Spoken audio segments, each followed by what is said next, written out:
you, Jeff, and welcome, guys. I know this is the last session of 2 very busy days, so I applaud you for being here, first of all, and for giving me your attention. I hope that we have dialogue and we can go back and forth with questions, and certainly from our virtual audience that we can entertain questions relative to choosing a medical school. What you're coming into and the decisions that you're going to make have profound impact to your next leg of your journey into becoming a physician. So I can't impress upon you enough at the amount of homework that you must do in deciding the schools that you plan to choose to apply because of the commitment that you're making, hoping that of those medical schools that you apply, you become one of our students. And once we make that commitment to one another.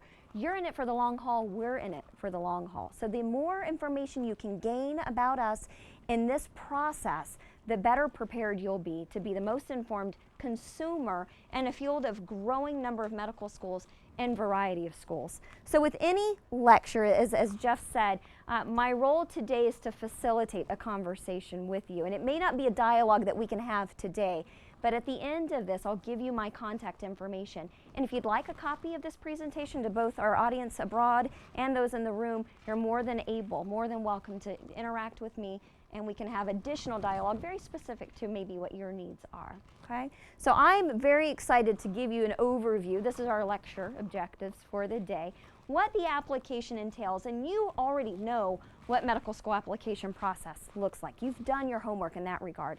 What I'll focus on is more how the choice of making application or choice of schools to which you will apply informs your application process. And when do you have to start making these really tough decisions, okay? Second to that, we'll talk about your options, both from the MD or the allopathic route and the DO route, okay? And what are the differences? Aren't we all just all the same at the end of the day? Aren't we all graduating the same kind of physician? Okay? And then lastly, where do you start? And you've already started by being here today, by attending conferences led by AMSA, classroom instruction led by Kaplan, and being engaged in Student Doctor Network and all these other networks and opportunities to get information. So continue this path, and I think you'll be a really informed person. You all feel like this guy, right? I feel like this guy today. Applying for medical school is draining. It is a financial commitment, okay? It is a financial commitment because on average you will apply to 14 medical schools across the country. I've asked your colleagues in the preceding workshops to how many schools, for those that are applying, to how many schools have they applied. And the number ranged from 20 to 28 consistently across all 3 sections. So you know that this is underrepresenting the pre-med student right now facing these really tough challenges. With this national application comes a financial commitment.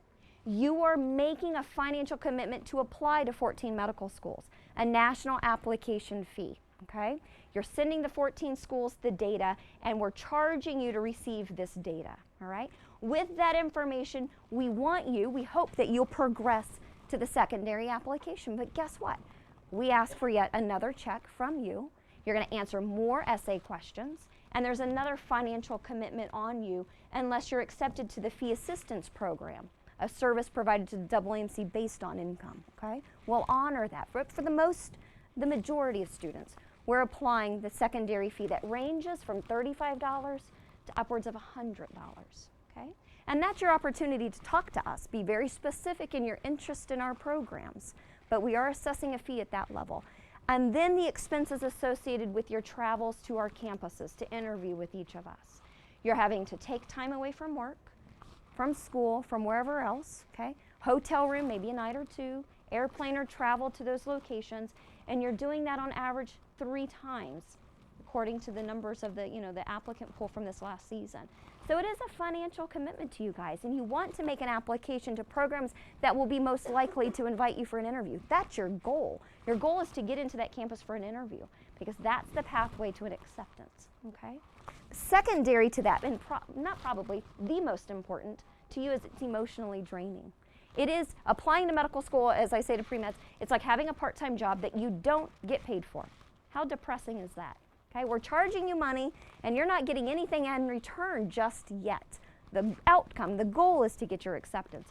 But it is juggling academics with your clinical experience, and then these application deadlines and essay questions that are very specific to each school So you have to give each school your attention and the dedication to answering those questions. So when we look at both being financially draining and emotionally draining, we know we're setting the stage for anxiety, right, for our pre-med students. We know that this process is anxiety-ridden. It is stressful on you. It's stressful on your family and your support system because they're rooting for you all along. Your pre-health advisors are rooting for you all along. They're doing due diligence and calling schools or stopping by and meeting with us, advocating on your behalf, and your letter writers have invested time to advocate on your behalf. So it is safe to say that applying to medical school is emotionally draining for everyone involved, including medical schools, right? Because we know we always have too many applicants for the seats we have to offer. And at the end of the day, we make tough decisions, and that doesn't set easily on our shoulders either. So what we're engaging in this level of commitment to one another, we want to make sure that you are prepared and we're prepared for your application. When we look at the process, this isn't new to you guys. You know that in theory, and if we look at applying to school for the entering class of 2013, okay, not right now, but for the next season, we know that by January, you should be in the testing center taking the MCAT. You want to be ready to take that MCAT, though. You're not going to just walk in one day, sign up for the exam, and see what happens, right? It's like a credit report. Whatever you do kind of sticks with you for a while. So we're going to see your scores at each of your attempts, okay? But you want to give yourself some distance by the time you take that MCAT for the first time, maybe the second time, depending on what your history is, and submitting your primary application. Because if your score comes back 4 to 6 weeks later and you're not happy with it, you were surprised, your diagnostic exam, you're scoring high, and then your practical exam, the nerves got the best of you, right? Testing environment was noisy for the day. You just didn't feel well. All of the things that contribute to your final score. You have time to retest. And you have time to retest so that schools receive your score by the time you make your first national application. So January is ideal because ultimately in May, the national application is going to open so that you can start putting in all of the data, the activities and the experiences in your personal statement that you're working on right now, that you've learned more about by attending these workshops over the weekend. You feel very confident in what goes in a personal statement and what shouldn't go in a personal statement. You work on that throughout the month of May. What else is happening at May with you? Graduation, transitioning, maybe from a campus back home, out of a dorm room to your own apartment for the first time. Big life transitions occur in that month, but you will have to take it on with juggling the medical school application and those transitions. Because ultimately, come June 1, you submit your national application. For some of you, the strategy will be submit early. That's what your pre-health advisors are telling you. That is a strategy, applying early so that you interview earlier, you're accepted earlier, and you have more opportunities. For some, you will be hesitant to make your application for fear of rejection. The best story that I can offer is one of our inaugural graduates who is now an emergency medicine physician at the University Medical Center in Tucson, Arizona. He did not submit his application until October 31st at 11:59 p.m.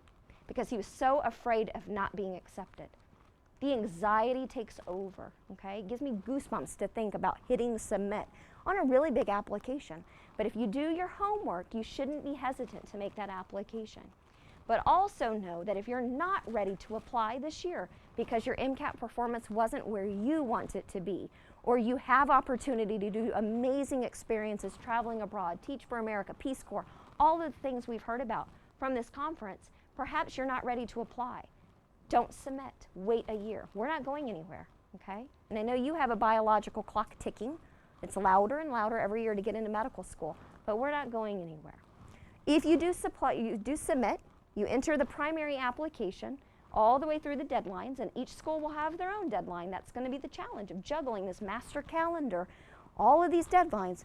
You want to get to the secondary application because that's your gateway into the school to talk to specifically to the school about your interest in that particular program. You will do your homework through the resources we're going to talk about to understand the intent of that medical school, the institutional values of that medical school, their mission statement, their bane of existence, and why it is that they're offering medical education. And you're going to find that all of us are different, okay? But at the end of the day, we're similar in one respect, and we'll talk about that. Ultimately, after your secondary, you'll come in for a campus visit.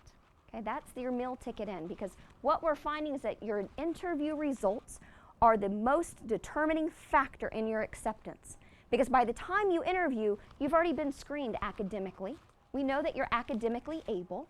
You have some experience, applicable clinical research, community experience.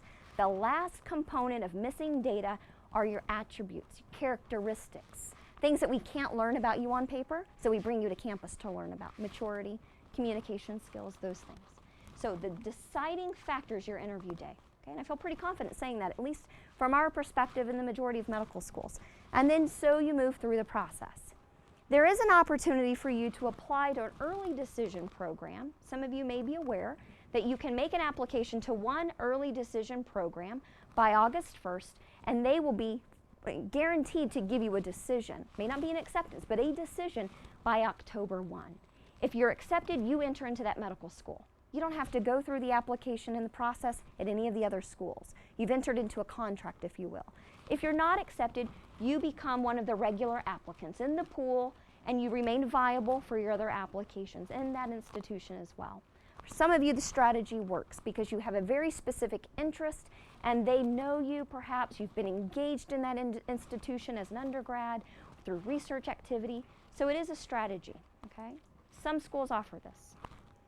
Now that you know where and kind of the timeline, essentially the take-home is know soon where it is that you will apply. Because come June 1, you shouldn't start then looking at applications and medical schools.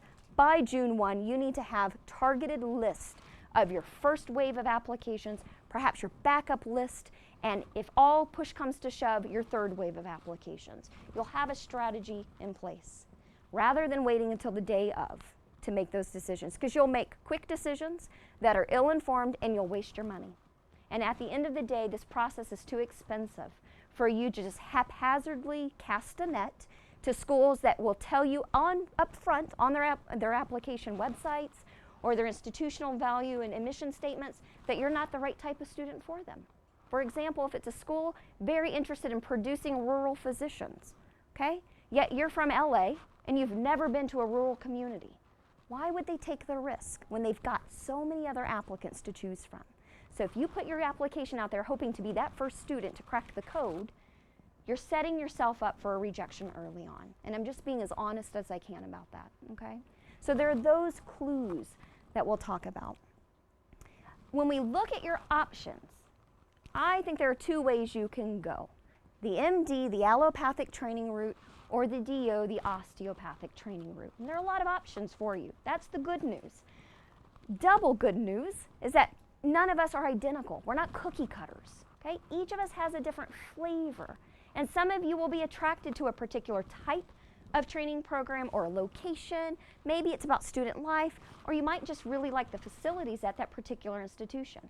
Regardless of the 134 MD granting programs in the US and the 17 Canadian schools, the outcome is the same: to produce the most competent, undifferentiated physician we can. We are not interested at the undergraduate level in creating the best pediatrician, the best surgeon, orthopedic surgeon. That is what happens when you leave medical school. It's at that time in graduate medical education that you really delve into your specialty of choice. At our first pass, we are looking at producing the best undifferentiated physician. And you'll look at the numbers here. They're sobering. 18,000 first-year seats to offer across the medical schools. From a field of 42, nearly 43 applicants who have completed and submitted 580,000 applications, okay? So when you look at the average of 14 medical schools, you have to make sure that you've strategized and positioned yourself for the best outcome. This is the same advice, guys, that we give to our fourth-year students making a residency application. Cast a large net. Don't put all of your eggs in one basket, things that your pre-health advisors are telling you now, okay? With the exception of Alaska, Montana, and Wyoming, you have the option of attending medical school or applying to medical school at any of the other locations in the country. So if you have an interest in western corner of the U.S. or the western region of the U.S., a lot of options, a whole lot of options among the 134. If you're looking at the Midwest, there are fewer options. Okay? We're a little concentrated on the East and the West and a smattering of schools in the Midwest. But essentially, thankfully, through the Association of American Medical Colleges and the Texas Medical and Dental School Application Service, there is one national application for the majority of schools outside of Texas, or for all schools outside of Texas, and then there's a separate Texas national application. So when you start to look at your numbers, you have 134 options, some to Texas, some everywhere else, 2 national applications. That's a lot to juggle. It's a lot to juggle. Transcripts to each of those national associations, letters of recommendation to each of those, personal statement, copy-paste to each of those institutions, right? Maximize the hard work you've given and double that. But essentially, it's a lot to keep track of. So again, part-time job, you don't get paid for. You're paying for it instead, okay? That's the MD route. If you're interested in also casting a net to your osteopathic training programs in the country, 26 options. And again, when you look at the numbers, although not as high in volume but proportionate to the field, 5,100 seats from a pool of 14,000 students, applicants, people, all vying and submitting 108,000, yielding 108,000 applications.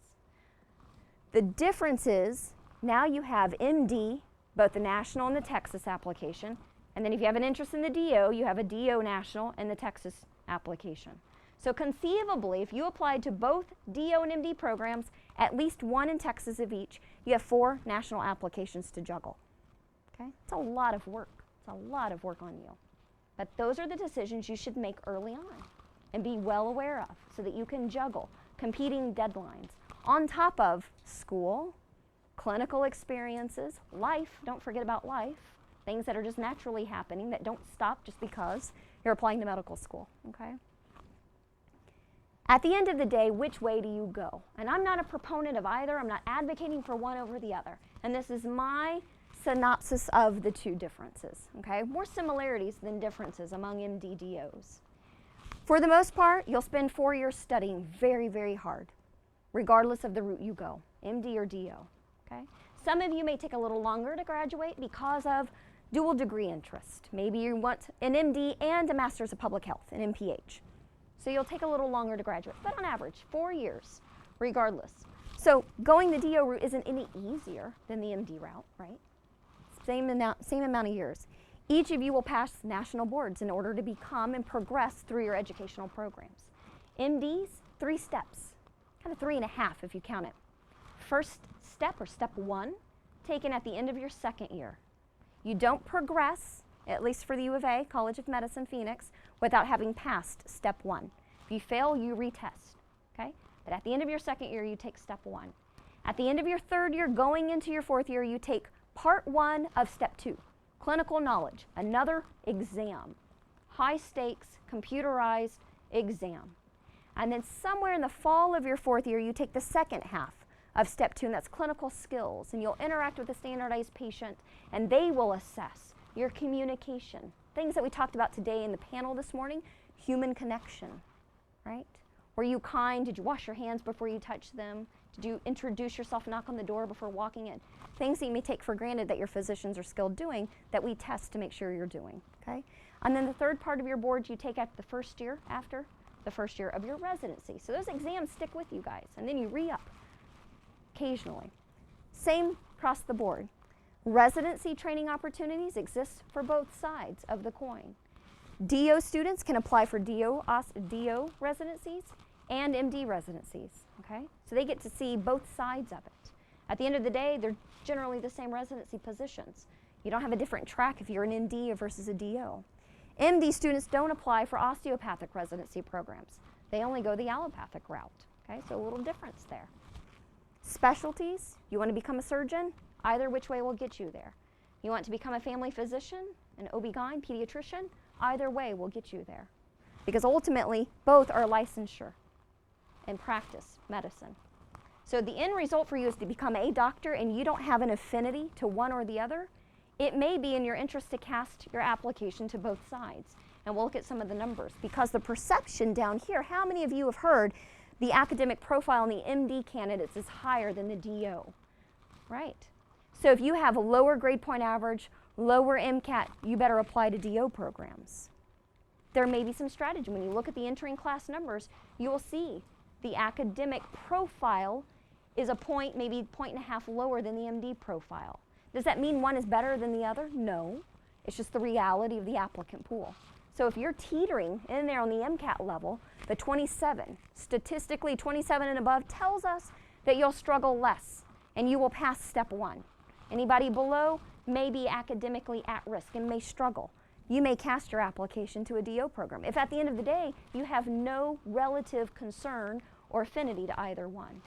Another perception that DOs are more patient-centered, family medicine-oriented, hands-on, listens to his or her patient more than the MD. Okay?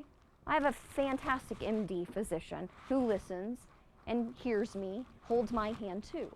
So it's a perception there. Talk to an MD and a DO and ask their perception, their relative experience with regard to interacting with patients. Hear from them. They're the ones living this. And then the third perception is that MDs and DOs are identical. At the end of the day, there's relatively no difference. You walk into a hospital, you will be treated by a DO and an MD, okay? There are some DO-specific hospitals that only hire DOs, so there may be a uniqueness there. But academic centers, community centers, they have equal not equal, I can't say that for certain, but certainly representation for both fields. So at the end of the day, you're going to make that decision, but this is one factor that you can take into consideration. Now that you know the process and the numbers and the differences or more similarities, here for me are the 7 distinguishing characteristics of medical schools. Okay? And at the end of this presentation, and again, when I get back to the office, if you'd like a copy of the presentation, I'll send it to you, and I'll also send you this worksheet that we use in our pre-health advising workshops of putting side by side these comparisons. Okay? And you can do a lot of this on your own through the electronic MSAR as well that we'll talk about. But at first blush, class demographics vary across the country. We currently in Phoenix have a class of 48 students.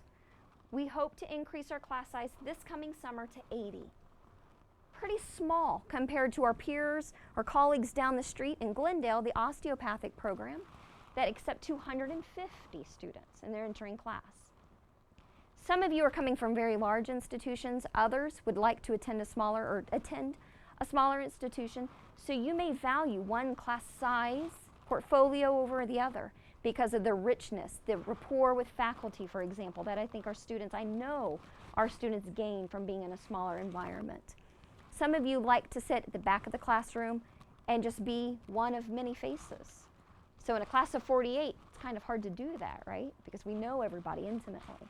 So those should be taken into account, those decisions or sizes. The ratio of in-state to out-of-state students will be very important to you. This goes back to the idea that applying to a medical school that tells you up front they have no ability to accept your application. 2 years ago, the University of Arizona could only consider residents of Arizona and students from Wyoming and Montana because of our exchange program with them. I cannot tell you guys enough how many applications we received from California, New Mexico, and I think they were hoping that they'd be the first one. Maybe they'll give me a consideration. Maybe, just maybe, right? Some schools, and if they cannot accept, it's because they cannot accept. It's not because they just don't want to. They cannot, by policy from their Board of Regents, their university, whatever it may be, cannot accept you. So do your homework and don't spend $45 or whatever the national fee is per school to submit your application to a program that tells you right up front they can't accept you. Focus your energies elsewhere, because when they reject you, it's going to hurt. It's going to hit you. But they told you up front that they couldn't accept you, okay? Academic would be the second criteria that I would evaluate, and you'll have your own list in your own order. Academically, schools are different. Medical schools are differently. Some of us are pass-fail. We're not so concerned with your percentage earned on the exam, rather your mastery of content in that particular field. And I think pass-fail curricula encourages collaboration among colleagues, right? How many of you wish your undergraduate experience was pass-fail and you didn't have to worry so much about getting that? And it also mitigates this concern of grade inflation for the residency selection process. Because again, who's the most competent physician? Not who earned a 99 on their biochem exam, okay? So pass-fail is becoming the norm, but there are still graded curricula, and there's nothing wrong with that. There's just the difference, and that's where you'll have to find where you fit best. MCATs, GPAs, degrees, of the entering class. You can look to medical schools and to the list of most recently accepted students and get a feel for the average grade point average, the average MCAT, the types of degrees their students are bringing to the classroom, academic diversity of the entering class. Do they value non-science majors? For you non-science majors, we do value non-science majors, okay? So finding that information. Step 1 and 2 of the current students, not their average score, that shouldn't be your interest. Your interest should be their passing rate. At first attempt, how many of their students pass the boards at first attempt? Because that correlates to their selection of residency. It also should be an indicator to you of the academic preparation given to students. So ask for the pass rate. They'll be more likely to share that than their average scores. Okay? Curricular, I kind of jumped a little bit. Grading, pedagogical approach in that, are they system-based? Are you learning about renal, cardiovascular, pulmonary as a system, and the pharmacology that's involved, the physiology, the microchemistry, on and on and on? Or are you learning in disciplines? Pharmacology for 6 weeks, clinical anatomy for the next 6, biochem, physio, etc. Most schools, I think it's probably safe to say, Jeff might agree with me, have moved to a system-based curriculum. Diseases present in your system organ-based, not just pharmacology as it results and relates to this particular area, okay? And then do you have an interest in dual degrees? MD and PH, if that's an interest of yours. MD and BA for the students that have a business background or would like to obtain a business background. Or if you're really special, MD, JD, where you walk out with both medical and a law degree, as if going to medical school wasn't enough. It blows my mind. It blows my mind. MD and PH, or MD, PhD rather. You heard about the panel this morning, financial differences between those degree programs. Cost should be, and probably is already, one of your top deciding factors. Medical education debt is increasing.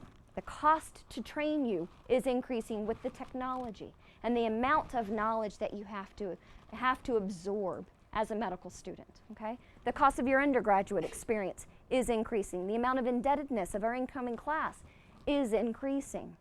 State budgets have a big impact on the amount of tuition and fees charged to students, passed on to the students in a way. So looking at tuition, but not only tuition, but the fees that also incorporate into your cost of attendance. Tuition may only be $13,000, but there's $20,000 in fees, right? You've seen some of those charges appear on your Bursars account as an undergraduate student, okay? Are scholarships available? And you heard a little bit about financial aid today in the earlier sessions, probably if you attended some of those, but the onus is on you to fund your education. Federal government will support your undergraduate, the undergraduate degree years, but graduate and professional schools really is on to you, okay? So keeping your debt low now, because the expectation to receive full ride scholarships is unrealistic, at least for state institutions like the University of Arizona it is. So we can't compete with your private institutions, and that will be one of your other deciding factors, public versus private, because of scholarships perhaps. Okay, experiences, exposure, prestige. In addition to that, the city, the location of the medical school will be of particular importance to you. Do you want to be in the 5th largest city? Come to Phoenix and have 10 teaching hospitals in your backyard. Be exposed to patients from the top, if you will, the primary care or the specialty care at Mayo, down to our county hospital that serves the underserved, the uninsured. Having that range of patient population exposure makes you more culturally competent, ability to relate to others outside of your own background and experiences. Student life and additional attributes are my tongue-in-cheek way of saying, is there a way to have fun when you're a medical student? You guys are driven, you're serious, you're dedicated, we know that, but we also have to remember that you're a student.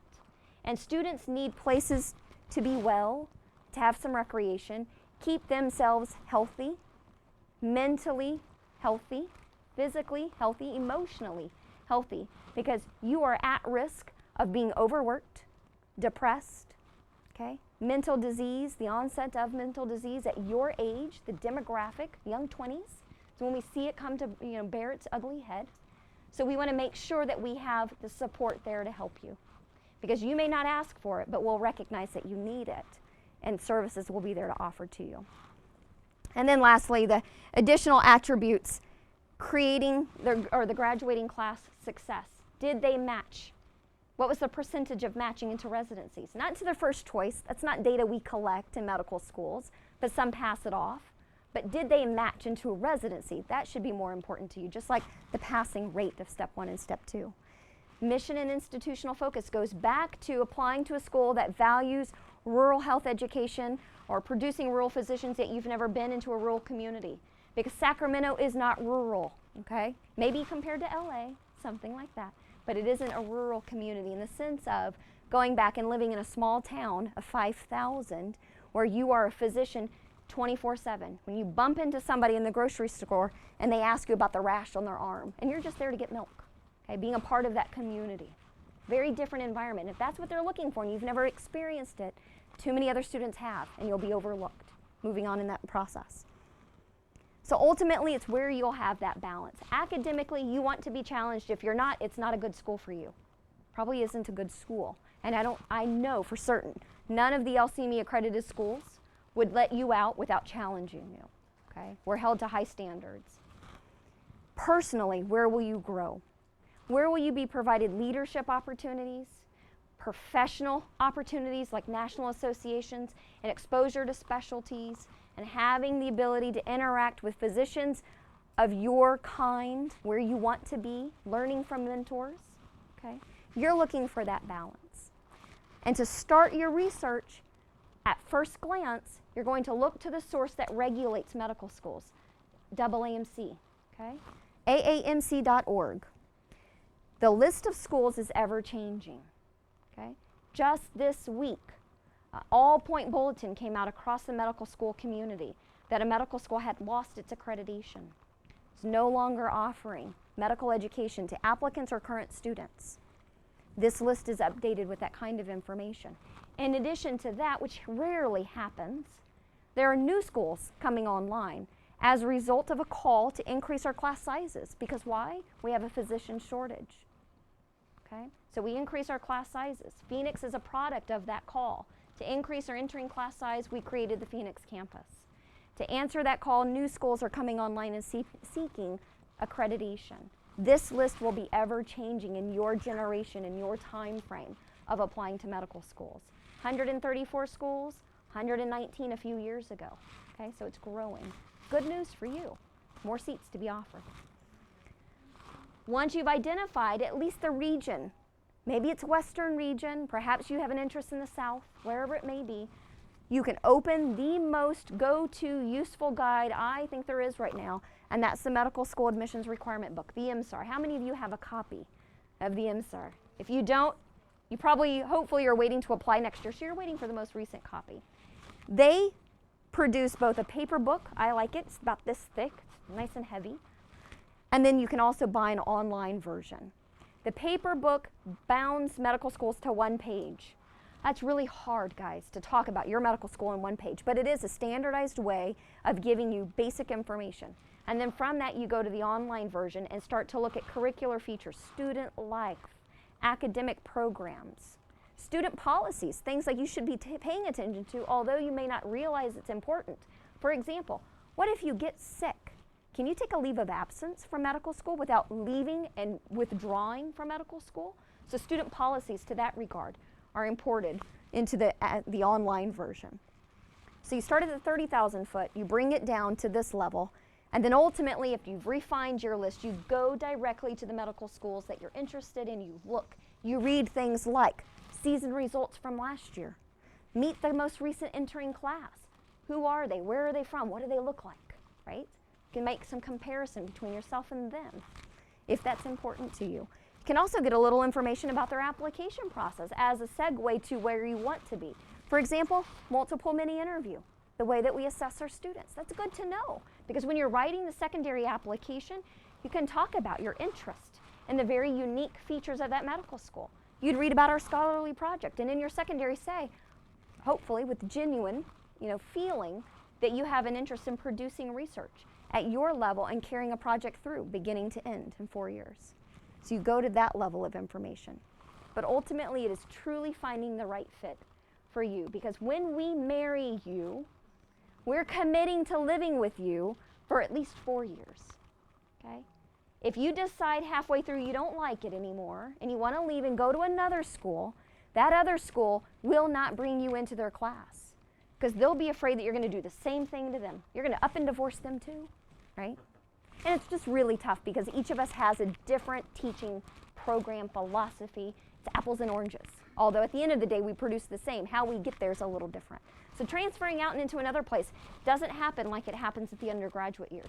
You are making a commitment that you can't, well, of course you can always undo it, but you don't want to undo it because you're setting yourself at a distance, off course. Number of student associations that do things like AMSA is doing for you guys this weekend. Phenomenal opportunity to bring in medical schools and a campus fair for 2 solid days. No other opportunity. I don't think you'll have another opportunity unless you attend our national meeting. There's probably not much content there for you guys, but at least we all report to the national meeting for the most part. This is a wonderful, phenomenal activity and association, and I kid you not, when we see AMSA as one of your experiences and your associations, you've been engaged with AMSA at the level that you are right now, we know that you are a leader, okay? Because too many of your colleagues aren't here, they're not able to be here, so they're virtual here, but others are just out of touch with it. So we do think you're getting exposure to a number of things that you wouldn't otherwise. In addition to that, you can get a lot of information from Student Doctor Network, okay? But I have a disclaimer with any resource, but it just fit nice there on this slide. Be responsible for your own information. If you are reading a blog or a forum about a medical school and someone has a beef, they're trolls, right? Okay? They're frustrated because they didn't receive a secondary application and they're just blowing up the blog with negative content. Call the school and ask for verification of your application, okay? Give schools at least the chance to validate the concern, or if you have a concern, call the schools. Don't always rely on the anxiety-provoking student blogs that are out there. So they are tremendous. SDN is a tremendous organization that gives space to make some really helpful suggestions, but occasionally there is a bad seed in the group and really can just make you more anxious and frustrated than necessary. But ultimately, if you had the ability to travel, would you go to all 134 schools? That's the best way to get to know personality of a medical school, the atmosphere of the city wherein the school resides, the clinical exposure, but it is unrealistic unless you just are taking a whole year off just to see medical schools before you apply to medical schools, which would be a really interesting research project, I think, from your perspective. But if you're not able to visit schools, do virtual interactions with schools, dialogue with the school. If you are ever in a region, call the medical schools up and ask, are there workshops in our off season? And I say that with a little tongue-in-cheek because we always feel like we're busy, but we do offer a series of workshops, interviewing workshops. What's the MMI like? What's it all about? Why are we doing it? Those types of things. You would be eligible, coming in from wherever it is that you live, to attend those workshops, and more schools do this. Podcasting, virtual interactions, make yourself known if it's a program of interest to you. Stop in, bring your resume, bring your CV, have a conversation with myself or a member of my staff, and introduce yourself. Because at the end of the day, that relationship begins that day, will hopefully carry through if you have everything else that makes the right fit for us. Okay? So never hesitate. We do not put you on a list of scary students when you call, or the list of not to accept students, okay? We encourage your dialogue. So again, take my email address down. This comes to my office. If you make yourself known that you are an AMSA student or at the presentation, you'd like a copy of it, make sure that we get you a copy. It'll be a PDF. Feel welcome to share it with colleagues. If you find any value, put it on your pre-med sites, wherever you feel it would be helpful to folks that weren't here. Also send you a copy of that worksheet. That isn't fancy. It's just an easy way to catalog, I think, similarities and differences. Okay. So with that, I think I have time for questions. Yes? So please, go ahead. I just want to hear about your opinion. I'm planning to apply to MD school, DO school, and PA program at the same time. Oh, okay. But what do you think? I mean, the committee in each school, they wouldn't like it. I mean, because you're not focusing on just one thing. I mean, you're just open to all the options. What do you think? Great question. There is no clearinghouse that I can tap into to see that student X has applied to MD, DOPA, education, pharmacy, wherever it may be. So don't feel like you're exposing yourself by making those multiple applications. To the same token, I can't even tell the difference if you apply to Davis, Phoenix, and UCSF. I can't even see that type of information.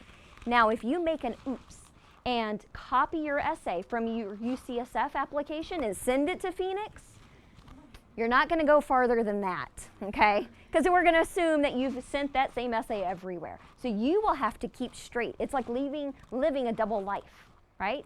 You're dating this one and you're also courting this one, and so you'll have to keep straight. You've made it more complicated to yourself, but there's absolutely no harm in doing that so long as your interest is genuine. Why I would challenge why the difference between PA and MD? But again, we wouldn't know that. I know that now because you've said it, but I'm not going to go back and remember that. So you're safe. But we don't have a way to identify multiple applications to types and places. Okay? Yeah. I'm a little curious about the end process of the application. When you accept a person after the interview, when you accept a person to the medical school, Yes. and they don't accept you, do you accept another person if the spot opens up? Great Or how that question. works? Good question. So, as I described it earlier today, and it's a little juvenile, but it's I think a pretty easy description. We are dating you in the application process. Okay? When we accept you, we step up that commitment to become engaged. We want within a couple of weeks to you return that interest and say, yeah, let's keep going out. I kind of like what we've got going on here. Okay? By a certain deadline, April 15th is our deadline, May 15th for other schools. Okay? Again, different deadlines everywhere, so we'll keep you straight to it. We're going to ask that you step up that commitment, and at that point in time, we're going to marry one another. But if you break off the engagement, we do have a student coming right up behind you, okay? We in Phoenix and most medical schools do this, and not everybody will be honest. We overbook, we overcommit, we overengage with students because we know you're going to have options. Again, 14 medical schools, you're interviewing at a handful of them, and if you're interviewing, you're likely to be accepted to a couple. So we're going to strategize and play that risk and purposely over-accept our class. But when we do have a true vacancy, we will go to our wait list and offer a position to a student. And that continues through the summer months. So a lot of, you're anxious, we get anxious. So it comes back on us eventually, okay? You go here and then I'll come back. Is the application process any different if you're doing a dual major or dual degree? Some schools will have you apply both to the MD program and to the graduate college that hosts the dual degree program. So in that case, if we use MPH for an example, you would apply the MD program through the national application. You would apply through our graduate college for the Masters of Public Health. MD, PhD, similar. But each school has a little different, rule to that. But for the majority of those dual degree programs, at that application, if it's a requirement that you be accepted into both at the same time, in order to declare MD, PhD student, you have to make separate applications. And one is contingent on the other, okay? Okay, so I was pre-med or pre-nursing for a while, and I ended up taking a whole bunch of nursing classes, or prereqs for nursing school classes. And what happened is I didn't end up doing well. I worked at a hospital for a little bit, didn't really like what nurses did, and decided to be pre-med, and now I'm a biochemistry major. Okay. So it's going to take me a year and a half longer to get my undergraduates done because of that. So do med schools look at it as a negative thing, or is it okay? Do I have a chance to explain myself? Or Okay. Well, let's separate those issues. One issue is changing from nursing to medicine. The other issue is not doing academically as well as you'd hope, and now you're trying to rebound. So those are separate. Changing nursing to medicine, you had an interest, a change of interest. We're not going to discount a taste bud change, right? Academically, you will have to show and demonstrate ability to do well at the pre-med level, knowing that those courses are planting the seed, building a foundation for medical school. So they're separate. Don't worry about the nursing change to medicine. Focus on your academic preparation, okay?